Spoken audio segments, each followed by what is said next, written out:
Hola, ¿cómo están? ¿Cómo les fue con el video que les recomendé sobre cómo puntuar, cómo poner puntuación en los diálogos?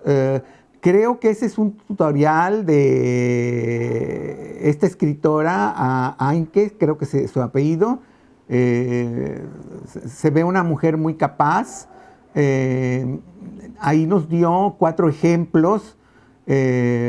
Ustedes pues seguramente ya los vieron. Ustedes decidirán si alguna vez deciden escribir, valga la redundancia del decidir, meter diálogos en algún texto de ustedes. Ahí vienen las 4 formas que ella conoce. Ella recomienda desde luego el sistema el que son de guiones largos. Recuerden, es guión largo, no el guión corto. El guión corto es para cuando cortamos una palabra o otro tipo de cosas, ¿no? Pero el guión largo tiene un equivalente a paréntesis. Alguna vez hicimos algún ejercicio en español donde yo les expliqué que primero era coma, luego eran paréntesis y al final eran guiones largos.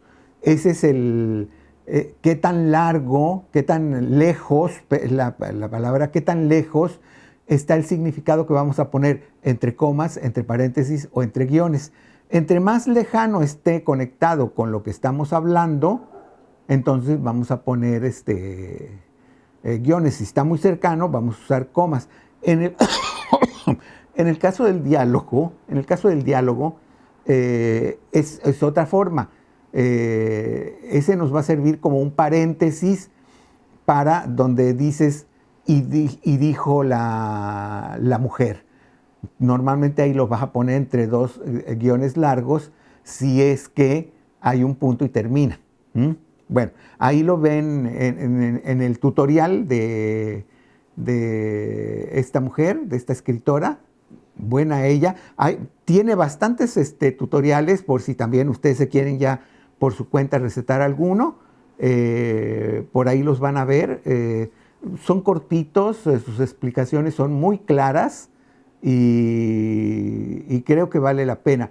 Yo sé que estoy hablando de más porque sé que de los 10 que son ustedes,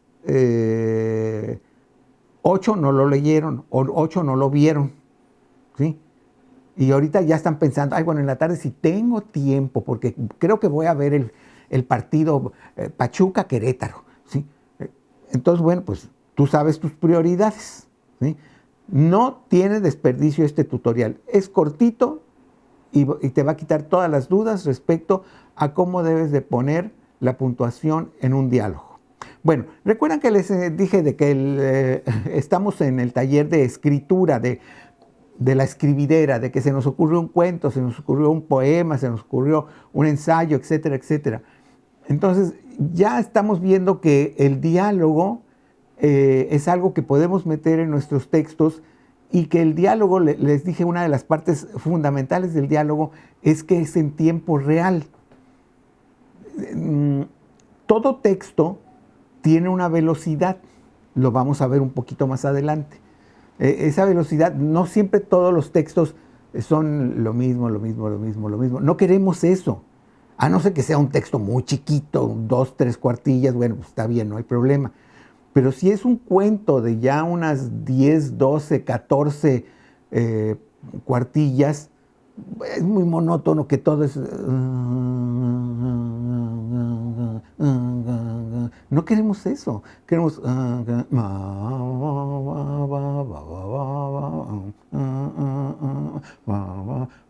Y hay muchos recursos. Este que les di, el del diálogo, es uno de ellos, para aligerar tu texto o para hacerlo más, para sentarlo más, para que tu lector no vaya tan rápido. Vamos a decir que estás haciendo un texto donde todo está sucediendo vertiginosamente, es decir, muy rápido. Y dices, hijo, se me está yendo el cuento. metes un diálogo, aplacas más despacito, quitas el diálogo, vuelves a lo vertiginoso o tal vez vuelves con otro recurso, ya luego los veremos los otros, todavía me faltan otros 3 o 4 recursos que les voy a dar, pero eso viene en el manual de la creación. Pero pronto estoy aquí adelantando un poco para que ya sus textos sean interesantes. Bueno, eso fue esa parte. Ya hemos visto otras cosas, ya hemos hecho algunos textos, todavía no he recibido nada de la crítica literaria que hicieron de un texto que ustedes escribieron con, no recuerdo si eran hipérboles o uniones insólitas, pero algo así, era un poema. Todavía no he recibido esa crítica. Les recuerdo que estoy calificando absolutamente todo, hasta los resúmenes. Algunos de ustedes no me enviaron resúmenes, tuve que quitar puntos ahí, ¿sí? Así como pongo puntos, quito puntos. Entonces, no crean que me paso ahí 3 horas leyendo cosas y cosas para luego no calificar. Pongo puntos, quito puntos. Entonces, cuando les pido algo, ya bueno, suponiendo que ya se tardaron un poco por X razón, porque el papá les pidió que lavaran el carro o lo que sea, luego les va a dar tiempo y mándenmelo. Mándenmelo porque son puntos menos o puntos más. Bueno, el día de hoy el tema va a ser relativamente corto, luego lo vamos a extender un poquito más y es sobre los personajes narrativos.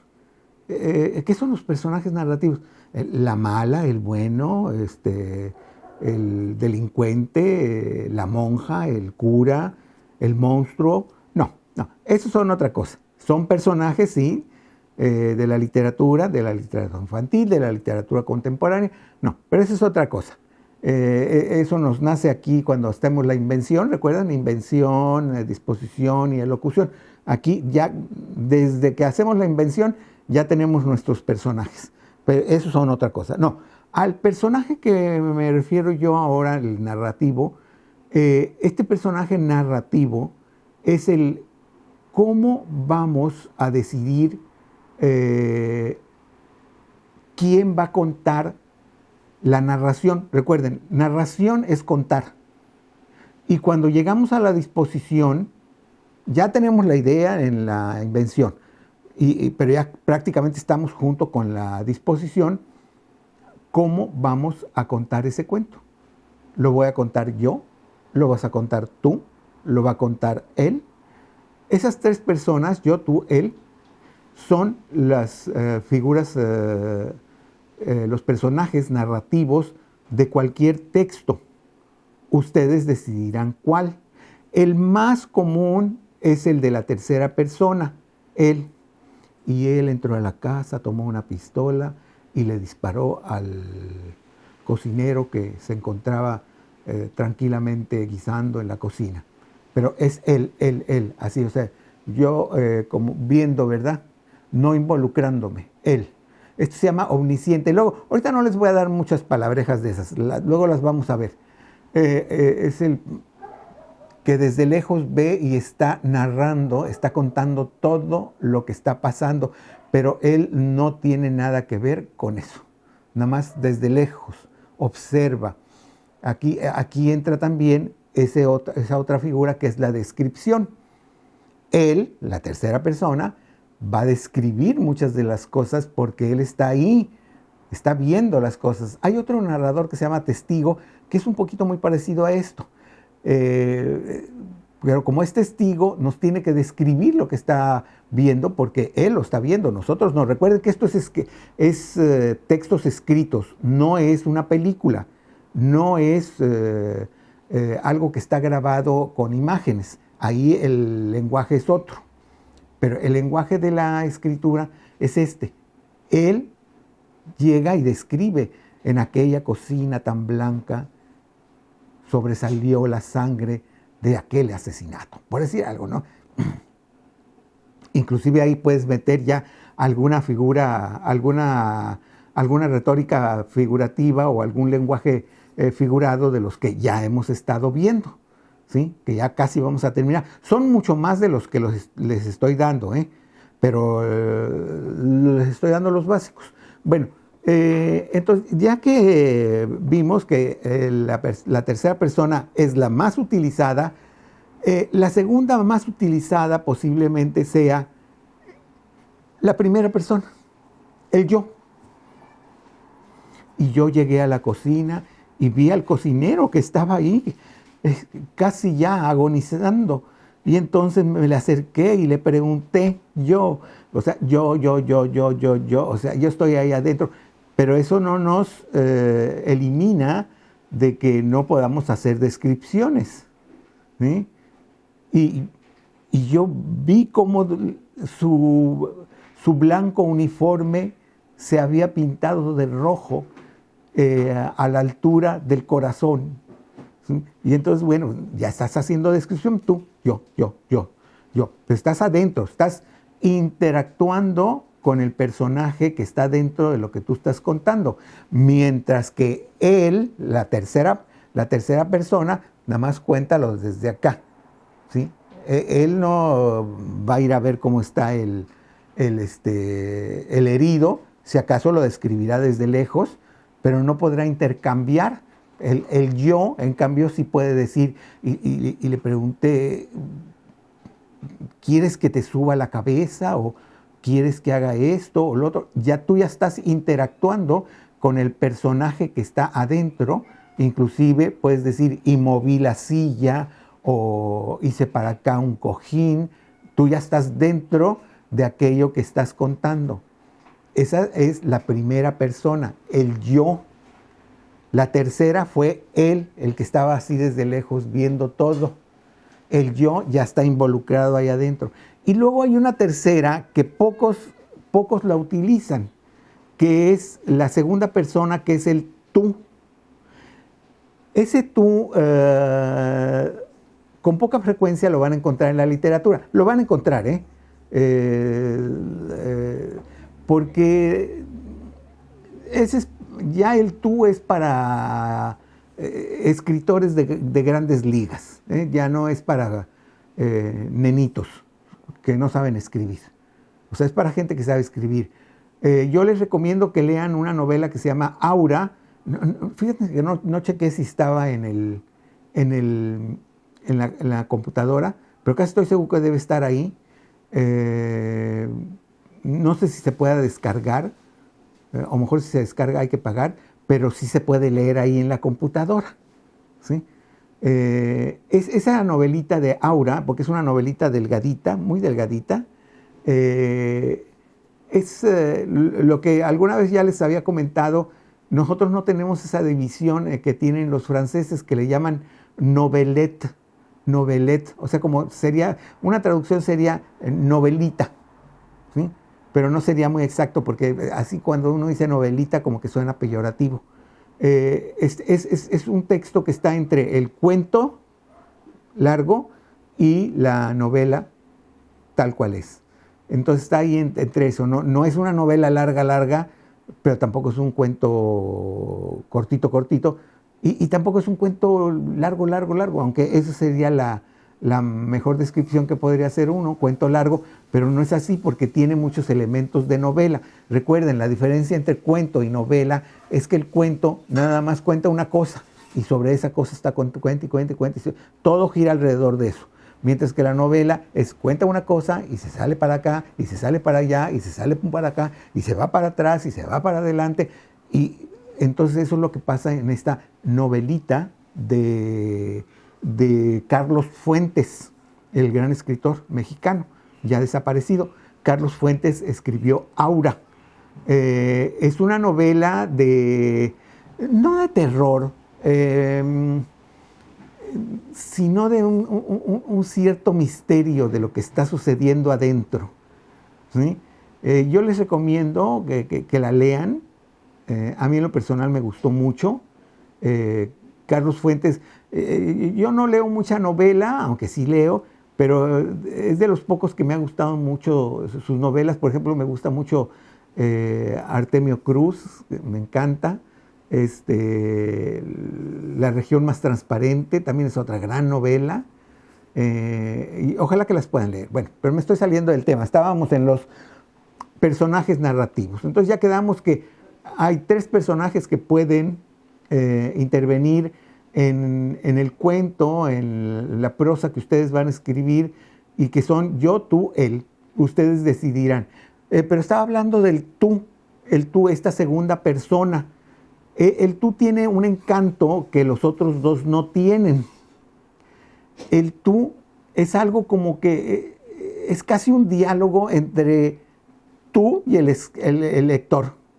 Haz de cuenta, porque estás tú, esto, tú, lo otro, y pues yo, lector, estoy aquí, y entonces siento como que estoy involucradísimo ahí adentro, ¿sí? Y entonces tiene ese encanto. Y esta novelita recuerden que digo novelita no en el sentido malo, sino que lo digo en el sentido de la medida, ¿sí? ¿Cómo podríamos decir? Cuento corto o cuento largo, no sé cómo decirlo. Está contado en segunda persona, como que te involucra en aquel ambiente que está situado en una casona en la Ciudad de México, en el centro, en lo que ahora conocemos como el centro histórico de la preciosa Ciudad de México. Y entonces tú te dejas llevar por lo que está sucediendo ahí, que son realidades, o será fantasía, o será que uno de los personajes principales viaja en el tiempo, o el tiempo viaja hacia nuestro tiempo, o que yo les recomiendo que la lean cuidadosamente. Recuerden que una de las primeras reglas que se necesita para poder criticar o hablar de una obra es entender lo que estamos leyendo. Pero si ustedes están viendo la televisión, o tienen ahí el teléfono y ya les llegó ahí un mensajito, o están viendo ahí el juego de fútbol, aunque sin sonido y demás, olvídenlo, pónganse a ver el juego de fútbol, ¿no? Y luego lean lo que tienen que leer. Bueno, entonces ahí tenemos esas 3 personas. También pueden utilizar el plural de cualquiera de estas personas. Él puede ser, no sé, ustedes. Ustedes vieron esto y sintieron el horror de aquel crimen que había sucedido en la cocina, ¿no? O nosotros, que es el que más fácilmente se puede adaptar a las conjunciones de verbo, nosotros sigilosamente entramos a la casona donde se había oído el espantoso grito, y nos fuimos a la cocina. Entonces, bueno, ahí es el nos, ¿sí? Entonces, ya dependerá si lo quieren poner en singular o en plural, pero van a tener que usar estas 3 personas en alguna forma, ¿sí? ¿Se pueden mezclar? Sí se pueden mezclar, pero hay que tener cuidado de no mezclarlo a tal manera que represente una confusión para nuestro lector. Entonces hay que tener cuidado en estos personajes narrativos. Ya para terminar, quiero hablar un poquitito. Me voy a salir ya de los personajes narrativos, yo, tú, él, ya lo expliqué. Estos son los personajes que cuentan lo que está sucediendo en tu texto literario. No es que sean personajes que están ahí adentro. Pueden ser si se involucran, como el yo, como el yo, porque el tú está acá, omnisciente, y el tú sí, pero es el que está ahí adentro que te está hablando a ti, al tú por tú. Entonces el yo normalmente es el que sí se involucra ahí adentro como personaje. Y entré a la cocina y le tomé la mano y vi que casi estaba fría. O sea, ya está dentro. Ya puede contarnos esas cosas, mientras que el omnisciente no puede entrar y decir, y su mano estaba, no, él puede decir, y creo que su mano ya estaba fría o ya estaba rígida, creo, porque él no puede decir lo otro, porque no, él no está dentro.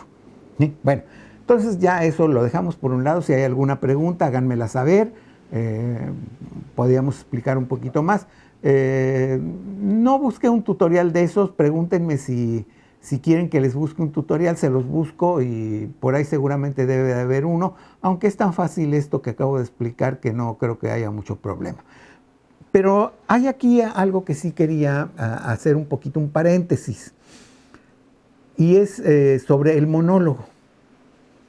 El monólogo es cuando en una obra de teatro sale el actor y él habla no a la gente que está ahí en el teatro, sino que él está haciendo una reflexión como para él solo, nada más, como si no existiera absolutamente nada a su alrededor. Entonces él se pone a reflexionar y, ay, mi vida que ya se me va, y no he hecho nada, no he escrito un libro, no he sembrado un árbol, no he tenido un hijo. Una vida desperdiciada. O sea, él no quiere que oigan otros. Él está hablando para él mismo. Eso es un monólogo. Eso es un monólogo, es una reflexión personal. Hasta ahí voy a llegar con lo del monólogo. ¿Por qué esta explicación tan escueta? Porque no es lo que me interesa. Por ahí les voy a mandar en la tarea algunos monólogos muy cortitos que vienen en la red para que se den cuenta de lo que es el monólogo que se representa por un actor o una actriz, ¿sí? Pero de este monólogo vamos a partir a uno que se llama monólogo interior. Y este sí me interesa para la escritura. Monólogo interior. El monólogo que les acabo de mencionar, que es el del teatro, sí tiene sus características. Hay un inicio, de repente sucede algo álgido dentro del diálogo que está sosteniendo el mismo personaje con él mismo y termina. Hay una terminación. ¿Sí? Bueno, en literatura, y especialmente a partir del siglo pasado, sí, un poquitito del siglo XIX, pero más del siglo pasado, es decir, del 2000, perdón, no del 2000, de 1900, 1910, 1920, 1930, 1940, 1900, a partir de esa época, el monólogo interior es rey. ¿Por qué digo que es rey? Porque muchos de los grandes autores lo meten en su escritura. Pero, ¿qué cosa es el monólogo interior y cuál es la diferencia entre el monólogo que les acabo de hablar, que es básicamente dramático, es decir, que es de teatro? Bueno, el más obvio es que este está escrito, son palabras escritas que las tienes que leer aquí, mientras que el otro está actuado, ¿sí? Sí, es un solo actor el que está en el escenario, pero no sé, está haciendo gestos, ¿no? Aquí en la escritura, pues eso no se puede hacer. Tú puedes decir y el personaje se llevó la mano a la cabeza. ¿Sí? Bueno, entonces ya tu lector se imagina que es esto, o esto, lo que sea, ¿no? Según la imaginación del escritor. Pero el monólogo interior es aquello que pensamos mientras estamos en nuestra vida cotidiana.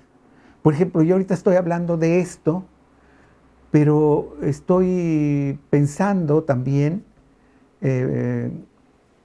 compré un cuadro muy bonito, que es el nombre, es una hacienda, ya se me olvidó el nombre de la hacienda, con el volcán al fondo, y estoy pensando que a ver si me va a llegar bien.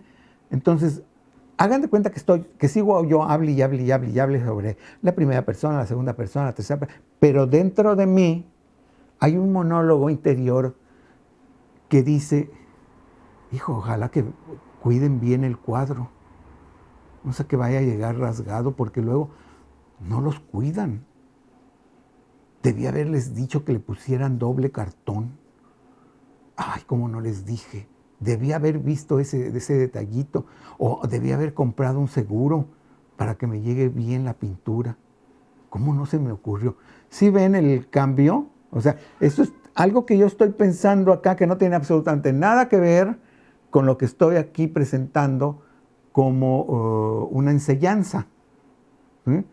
Entonces, cuando ustedes van a escribir un texto, muchas veces yo he visto que algunos de ustedes lo han utilizado, dicen, y yo pensé, pero ustedes nada más ponen, y yo pensé que tal vez si le ayudaba. Ahí donde ponen, y yo pensé, pongan 2 puntos y pongan lo que pensaron. ¿Sí? Aquello que están pensando ustedes adentro. Y ese es un monólogo interior. Es un recurso que también podemos utilizar en la escritura.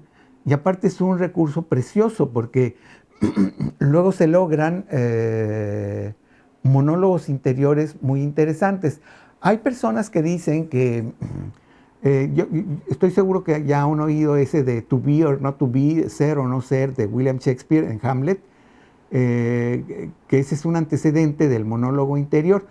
De alguna manera sí, pero más bien ese es un monólogo teatral, porque ahí hay las imágenes, lo que inclusive en muchos casos presentan al actor con una calavera, una calaca, y el actor, que es Hamlet, le está hablando a la calaca y empieza el diálogo ese, ser o no ser, y esto y lo otro y aquello, y ahí está hablando, pero nada más es una interlocución, por decirlo de alguna manera. Obviamente la calaca nunca le va a contestar nada, sino que él nada más está hablando.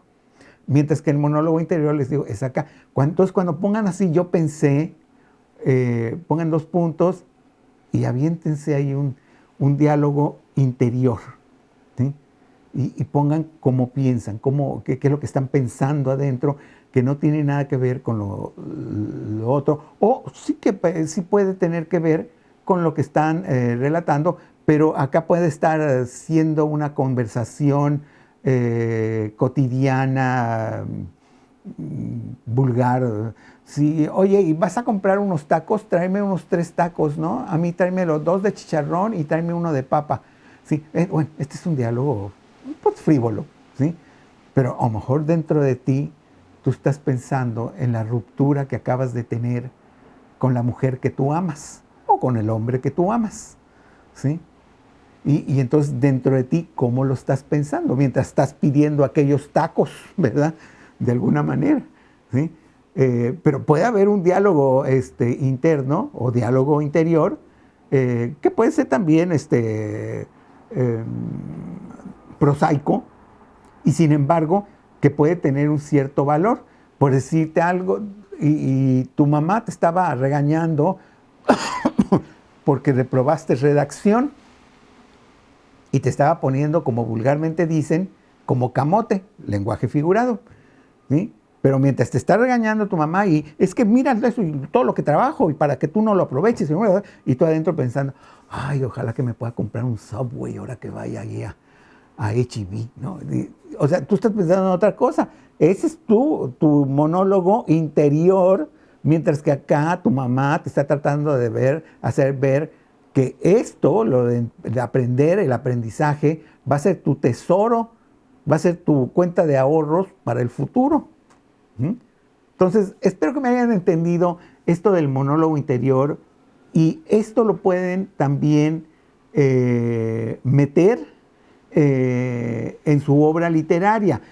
Y los que vamos a hacer exclusivamente crítica literaria, bueno, es algo que también ya podemos identificar en aquel texto que vamos a leer alguna vez y que vamos a hacer una crítica. Recuerden, les estoy dando el repertorio de todo lo que pueden ver. Es como un carro, comprarse un carro. Y, por ejemplo, yo que no sé nada de carros, ¿sí? Y alguien me tiene que decir cuál es la importancia de las ruedas, por qué unas tienen blanco, por qué la calibración es a tanto, y por qué unas más y por qué unas menos. Y ¿Por qué es importante que el motor esté atrás o que esté adelante? ¿Cuál es la diferencia entre automático y el otro tipo de carros? Etcétera, etcétera, etcétera. ¿Sí? Todo eso necesito saber para criticar un carro. Lo mismo sucede con una obra literaria. Entonces, eso es lo que estamos haciendo nosotros. Tener en buena parte el repertorio de las cuestiones que podemos observar en un texto para aplicar nuestra crítica. Bueno, por hoy es todo. Espero que esta plática haya sido, por lo menos no aburrida, y que hayan aprendido algo. Nos vemos en la próxima.